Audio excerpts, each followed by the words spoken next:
Hey, what's going on, guys? We are here for the 29th edition of WWE Raw. I left out what month it was because it is June! It's June! Welcome to the June 29th edition of WWE Raw. You guys know who we are. This is your boy, Nikazoid. I go by Arrow. This is your boy, Jay Fizzle.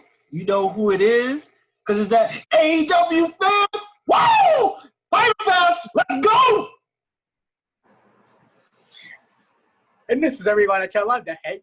Y'all love to hate me. I am Fire Marshall. Actually, I'm OB Cons. What's going on, people? Hey, guys, sorry we're doing this so late, guys, but, you know, we all do have things to do. It was really Fizz's fault. Even if it wasn't his fault, we're going to blame him. But we're going to get started into the show. It started off kind of sloppy, like Fizz pointed it out, and I think he's right. It looks like they were carrying on from last week because the tapings got messed up because, you know, a lot of employees of WWE got hit with the COVID virus. Let me explain it. Okay, so you saw how it ended last week, all right? It ended where Asuka and Bayley and Sasha Banks were fighting. Literally, when it came on Monday, it literally like they just hit the play button and they just finished it. Finished it right from that ended.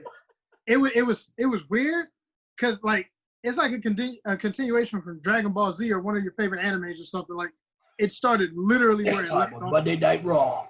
And Samoa Joe was in there, and he was saying he was going to be like the special guest announcer, even though he's full-time announcer right now, so that was a little confusing.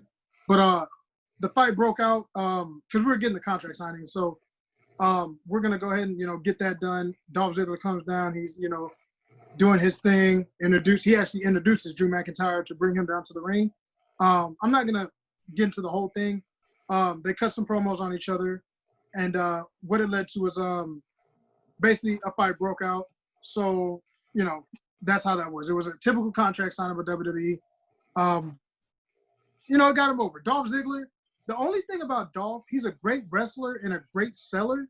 But his promos, every time he's going for a championship match, it's always the same story with him. Like, I made you. I should be in this predicament. Like, can y'all not give him nothing else? Like, hey, I don't know. Maybe it's just his time. Maybe it's his time. Like, he's been in WWE long enough to have a real title run. He's going to take advantage. That's something different. But I don't know. It's weird. Anywho, he cut a promo, and basically the promo was, I know I'm going to lose, so I'm going to build you up to be the best champion that you can, you know, that I can make you sound like. But it was another Dolph Ziggler promo that I'm going to lose. So that happened. Andrade, well, I'm gonna cut back. Andrade and Garza were next. They were in the back talking to Selena Vega. Charlie Caruso comes out. We're talking, you know, another one of the teases between the team. Zelina is basically guaranteeing like, hey guys, we're okay. Don't worry about all that. Angel Garza does his thing while he's flirting with her. Then the Big Show comes out of nowhere, and he's basically bullying, I guess, them by cutting their promo short so he could do what he has to do.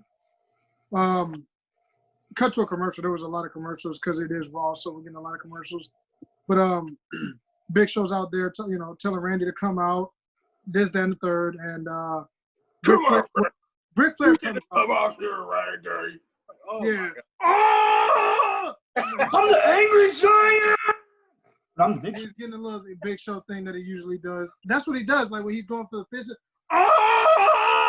like he does that little punch thing. Like, yeah, it's weird, but he always does the and he does that. But Ric Flair came out because Angel Garza and Andrade surrounded the ring, which I guess you can't really say surrounds the ring because it's only two of them, so there's still two open sides. But whatever. Ric Flair comes out.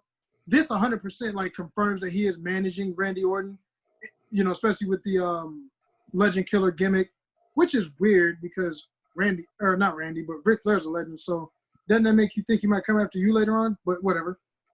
The Viking Raiders come out because Andrade and Garza were about to jump Big Show. So we're getting the advertised tag team match of the Viking Raiders versus Andrade and Garza. Typical match, you know.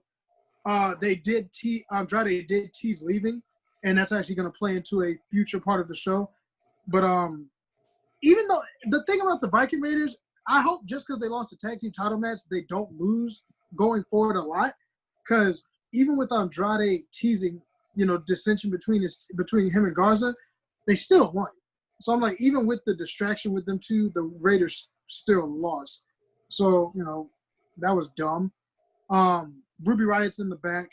I think they're going to get Ruby and Liv back together. It's only a matter of time, but they're going to build up Ruby having to go through all this stuff. The Iconics were basically saying nobody likes her, Ruby Riot reminds them, like, hey, while you're talking about me, didn't you guys lose your tag team championship match last week? Good point. And then, you know, after that, she's like, why don't, you know, one of y'all see me in the ring? So we're going to have a match later on between Ruby Riot and I'm going to go ahead and say it's Peyton Royce. So we're going to have that match. Next match. I got to take the headset off for this. Something that's – I love R-Truth, okay? I love R-Truth. R-Truth has shown me love on Twitter. He's responded to me in Twitter comments that I've had on him. Great guy. Like, he definitely gets love from me because he shows me love, you know? But can we please have R-Truth serious sometimes? Like, I know it's part of his gimmick, WWE, but R-Truth is such a talented individual. Not just on the mic, but his ring skills for his age are better than half of the roster. He's physically more imposing than half of the roster. And he's almost double some of their age. So can we please, like, he doesn't have to be a heel to be serious. Just, he's not dumb. So we don't have to play into this he's dumb all the time.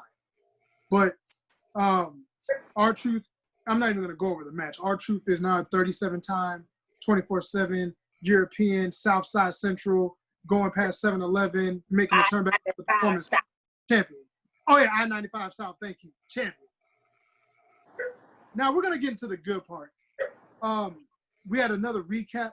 I don't really like covering the recaps, but when it comes to MVP and Bobby Lashley, I will always recap that because they're continuing this story. I'm starting to think I was just starting to think they were gonna get Apollo Crews into the stable. I'm starting to think we're gonna get an MVP title run.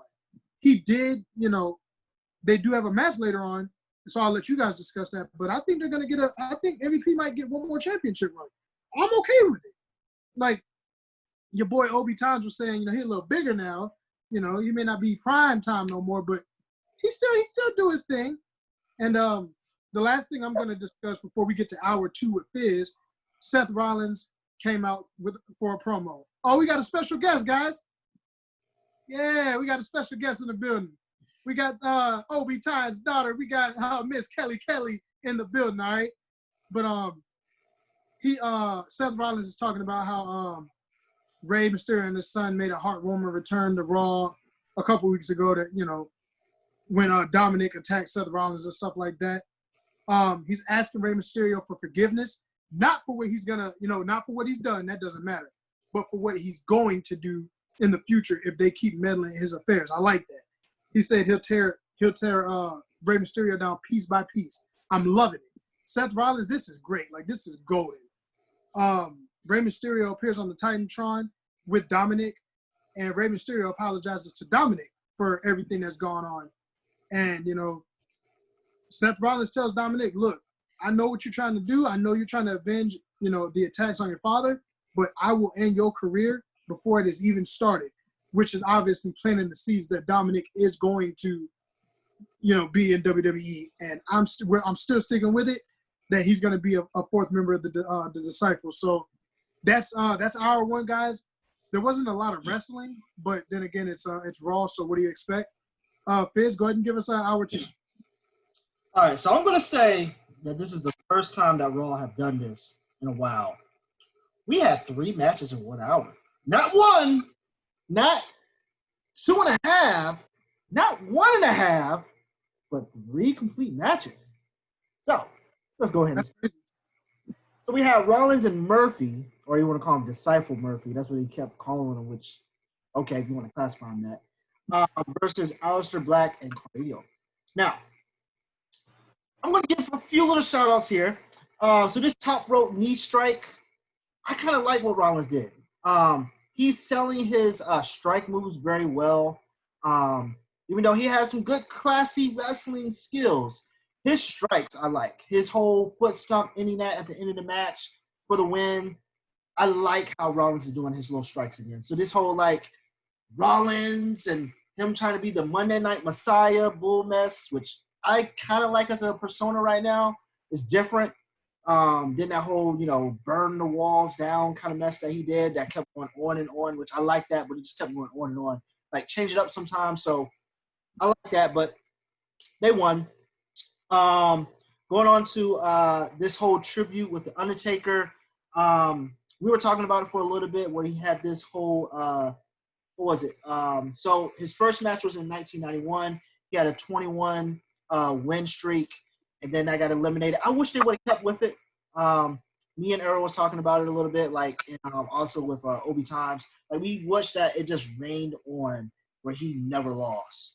But they want to continue with the tribute. We're probably going to get another tribute on SmackDown. But, thanks, Undertaker, for your opportunity being in WWE, expressing the consistent change and progression of character. You stay with the Undertaker. Even the whole badass biker moment. Thank you. Thank you for being an actual wrestler and fulfilling what wrestling fans wanted to see. So just give a tribute off of that. Then Ruby Riott, this whole Lana thing, I don't know what they really want to do with Lana. She came and talked to Ruby Riott and was like, we need a voice. We're looking for the leader. So they're looking for Ruby Riott to possibly be the lead of this female group that she's going to have. I'm hoping they don't bring back the Riot Squad. I hope they change the terminology or the term of the team that they're going to give. But that's Lana's role right now to encourage. Then we had the match, just like Errol said, Peyton Royce and Ruby Riott. Basically, Peyton Royce finished off the match with a spinning brainbuster pin, which kind of made Ruby Riott look like she's here for nothing. I don't get that. I really wish that if she would have won, hey, you are the leader. You're making the group, but you lost. How can you be the leader losing? Okay. Then the whole Big Show came back with the thank you, Giant. Told us what? That you're probably going to lose. Okay. All right. Then we got into the actual match with Big Show versus Garza and Andrade. So they had two matches. And yeah, kind of did something with Andrade, and Andrade didn't like it. He left after Garza pinned in the match. So the part I don't understand is they're a team, but they're breaking up. Then they're a team again, and they're breaking up. Just break them up. Like, I'm getting annoyed by this storyline that they're giving. I get how it's supposed to be leading to something. Just break them up because they're not a good team. Anyway, Big Show gives a KO to end the second hour. That's basically it. Now we're going to get into hour 3, where they have the continued story of MVP and Apollo Crews. And it's still something about Apollo Crews that is just bland, and he's just like unsticking for some reason, man. He's just not. He's just not a face that represents that United States Championship. He's just. I don't see a lot of emotion from him, and I need to see. Okay, this man has.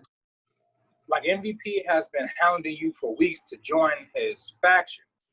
And on top of that, he keeps blindsiding you.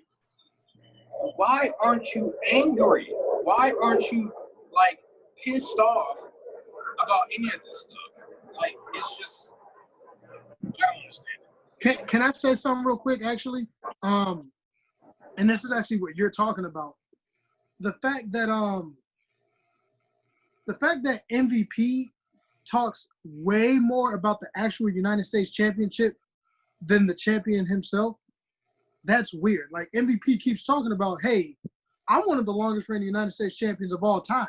He's telling us every week, like, he's making the championship seem more important than the champion. Like, that, to me, that don't sit right. MVP should be champ at that point. Yeah, exactly. And then that's the point where Apollo Crews can go up to him and be like, I don't give a damn what you say, how many times you're the champion. You're not the champion now, I am. So you can carry that mess somewhere else. He should be pissed. He should say something like that because he's pissed and he don't want to hear MVP talking about that constantly. And he just needs more character. I don't know how he is in real life, but maybe he needs to bring some of that real life flavor into what he's doing. Or he just needs to get somebody in the back needs to push him to be a little bit pissed off being a face, because you can be a pissed off face, especially when a heel keeps getting on your nerves. That's when you can do what you want. But like during the match was a match.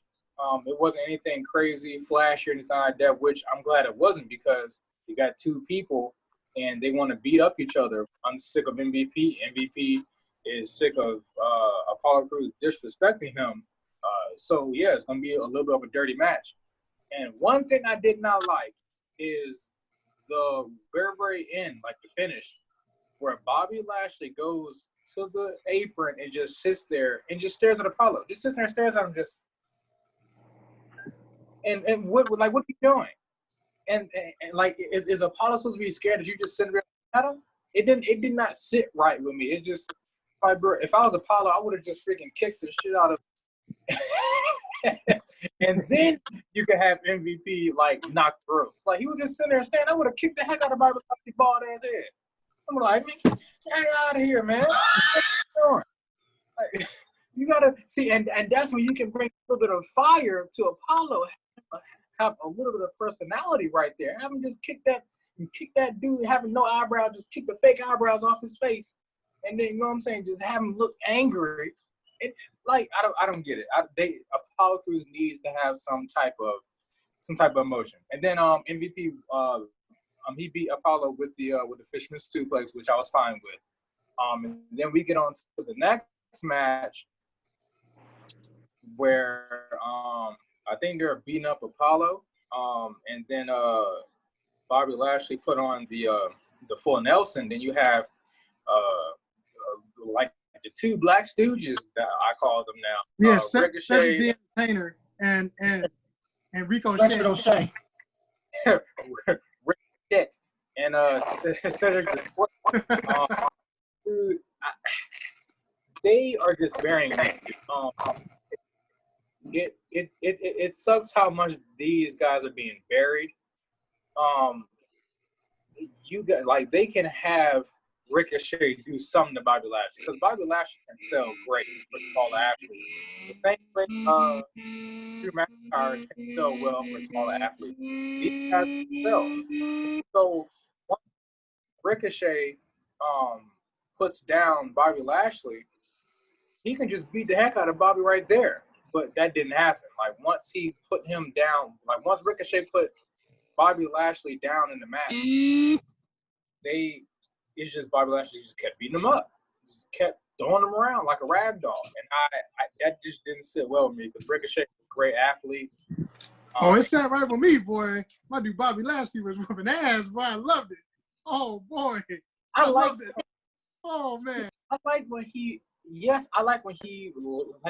dominates, but you still got to give Ricochet something. You got to give him something. Like, they've been burying him for so long, and it's like, bruh, like, this. I forgot they were around. This is what your dream job is? You getting your ass whipped by another black dude? Like, come on, dog. Like, that's I don't like it. Go to AEW, because that's what WWE does. What? What the heck did he do? Go to AEW, because that's what WWE does. They bury you. Okay, and AEW has 3 black guys. They're like 0 for like 35 or some shit like that. We're talking about known wrestlers though. We're talking about known wrestlers like Ricochet. He's known. Joe, your argument is flawed. 35. And then on top of that, AEW Dark comes out today. We about to have some more black folks getting beat the heck up. So come on, dog. Like we gonna call a spade a spade. We gotta throw all the spades out the deck. I just say, at 35.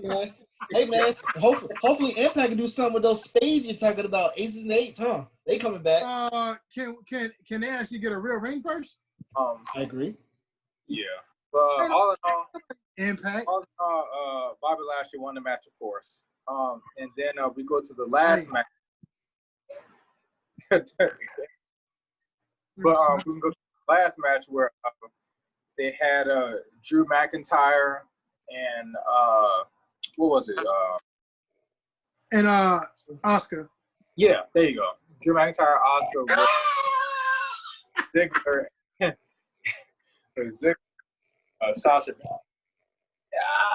I liked it. I actually liked this match, and it was a decent build up to where they're gonna have at the horror show, whatever that means. Extreme Rules horror show.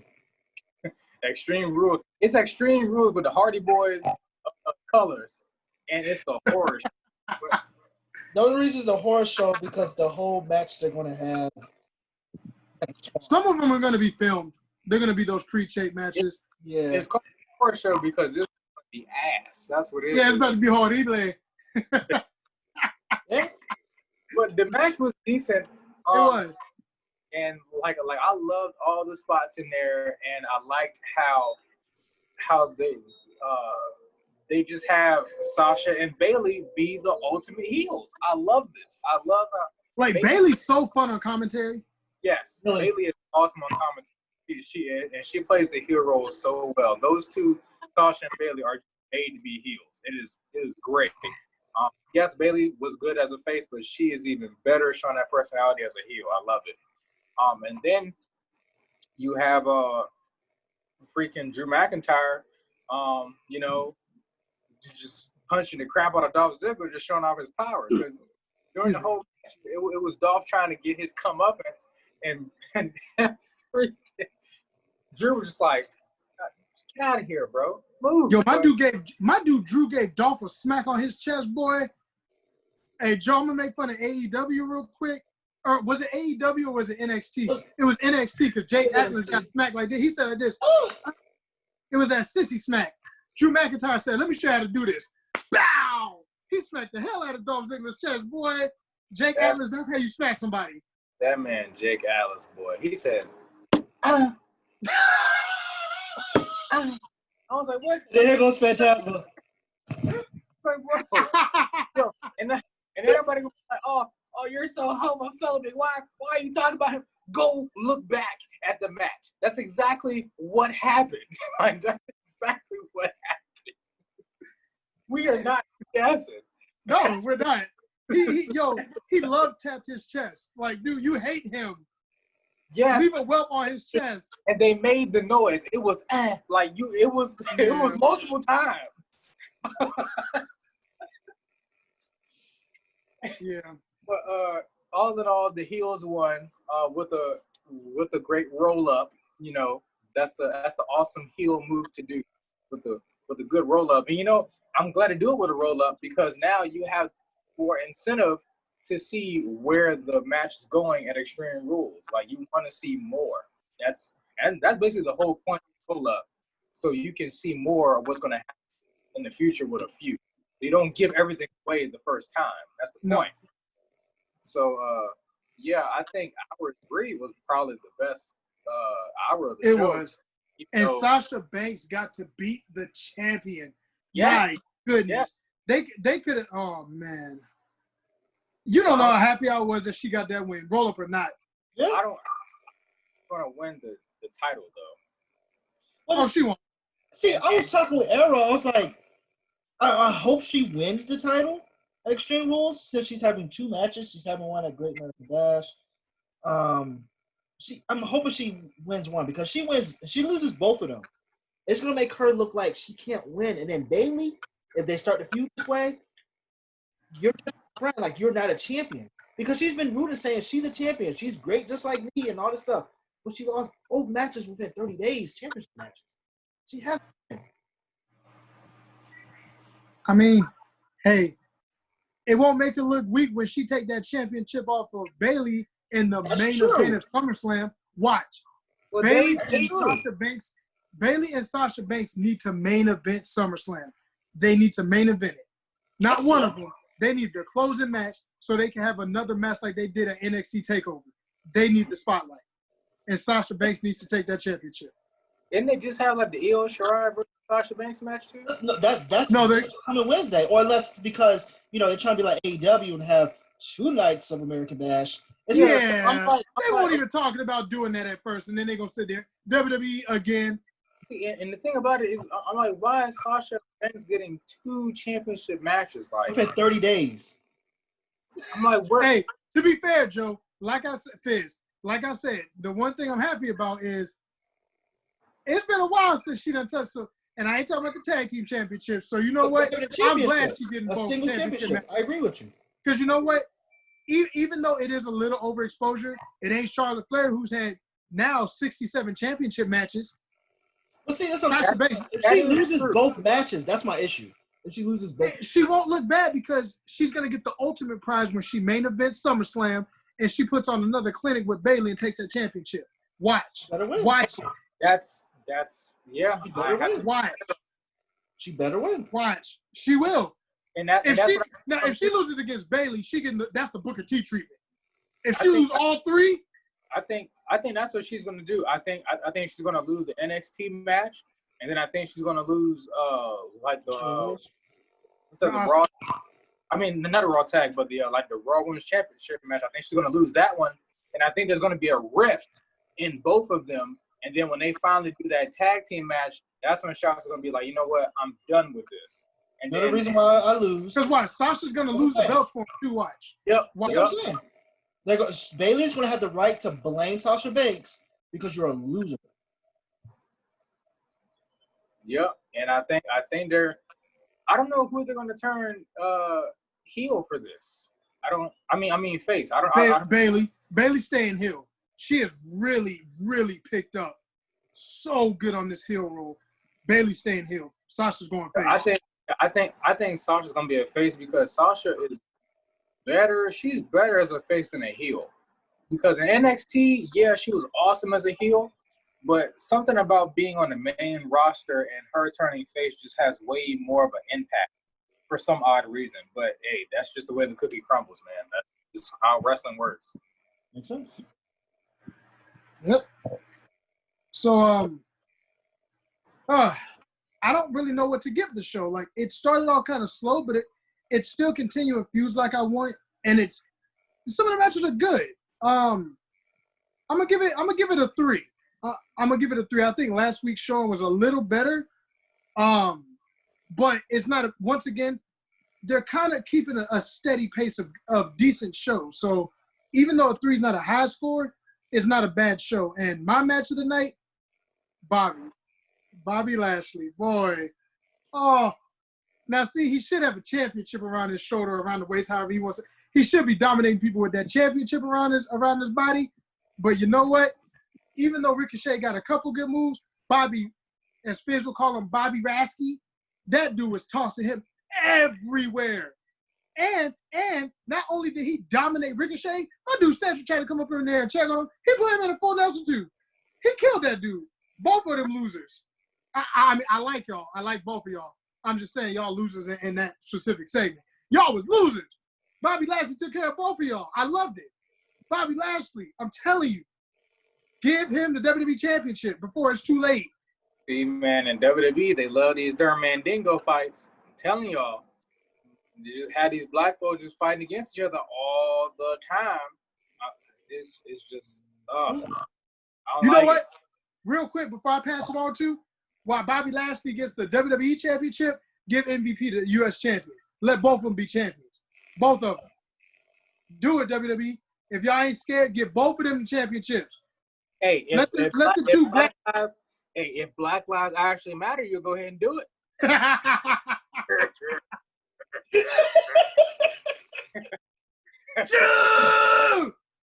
Oh my gosh. So I'm gonna give the show a 3 as well.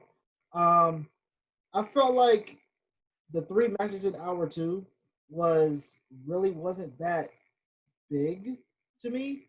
The other 2 hours were a little bit better, so I'm gonna give it an average 3. My match was the last match. I felt like I was more invested into watching that match. I haven't seen a intergender match in a while where I saw the females and the men fight together. Even though we did have that before, even last week, if I remember correctly. But I just felt like this was different. I felt like it was a different run. I felt like it was a different motion to feel. So I'm definitely gonna get out the match tonight.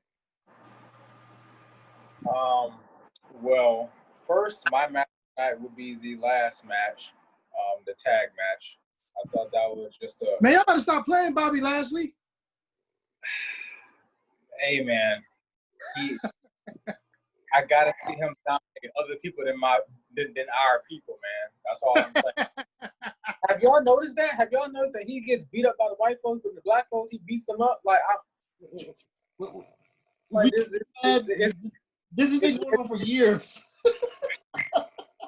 This ain't start, last year, man. Well, I know. I definitely know. But yeah, I would just have to give match of the night would be the very last match, was that tag match, and I had to give it a 3. I sure did freaking deduct that 0.5 punch on them stupid ninjas. That match was so stupid. Japan ninja, bro. Like, come on, WWE. Yo, y'all might as well have the 24/7 I-95 South champion come back and have his championship eaten on top of a bucket of fried chicken or something. Or sitting there just laughing. Yeah.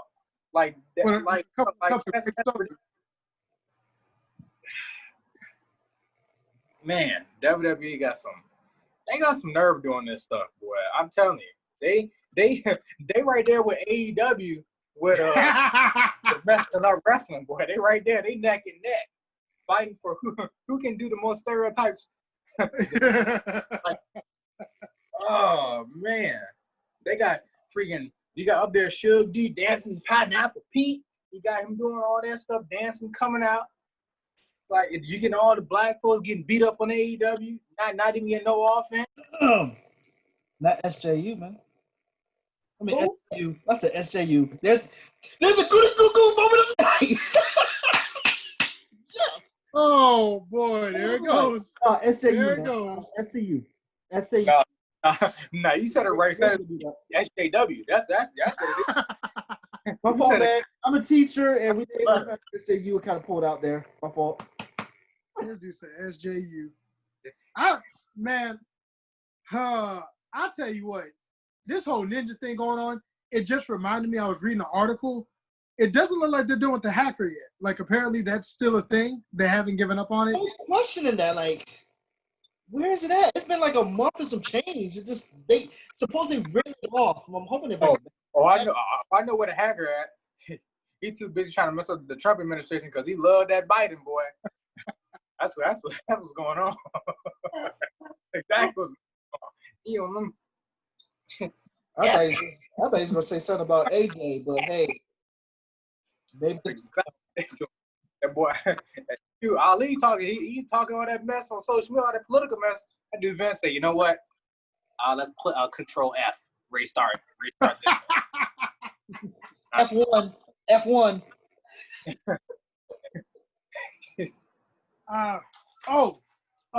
Guys, chat. I'm gonna do a quick plug in, all right? Before we sign off, you guys, you see it right there, okay? This is your boy's Twitch page. I do video gaming, okay? It's right there, Arrow 1890. You can't miss it. Y'all make sure y'all follow me on Twitter at Big Boss DJB. Once again, follow me on the Twitch. I go live with the video games. I'm good at the video games. You guys want to support me on YouTube and Twitch. So Make sure you guys follow me there, all right? I try to post content weekly. I'm telling you, the only game he's good at is losing to Larry. That's the only game. Hey, to be fair, Obi Times is the only one that watches when I play it too. I sure do. No, Hey, also, if you want to see us losing Fortnite because of J Fizzle 7, we play Fortnite too. So whenever we lose, it is Fizz's fault. So y'all come watch us. We have some fun up there. Yeah. I'm the better sniper too. I am a person who games, and I'm going to say this very easily. I don't talk junk. I show off. All right.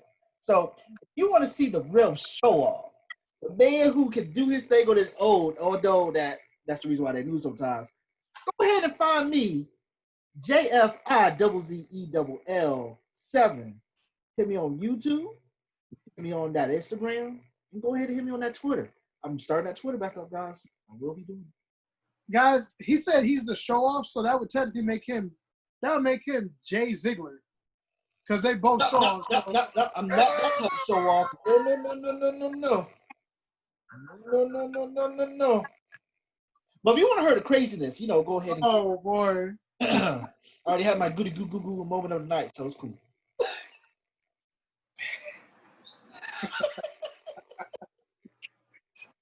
Guys, we're going to log off here, man. We got to get rid of the giggity goo.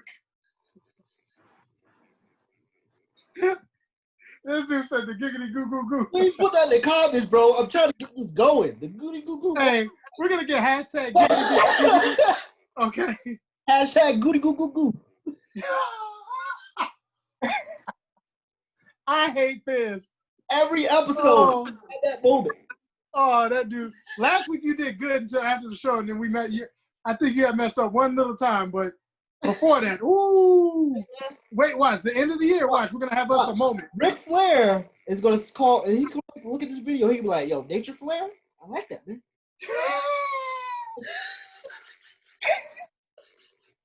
Nature Flair. Oh, man. Oh, the Nature Flair. This is crazy. Oh. Blah, blah, blah, blah. Guys, we love you. Hey, we're signing out. This is your boy Arrow one more time. And this is the boy Jay Fizzle.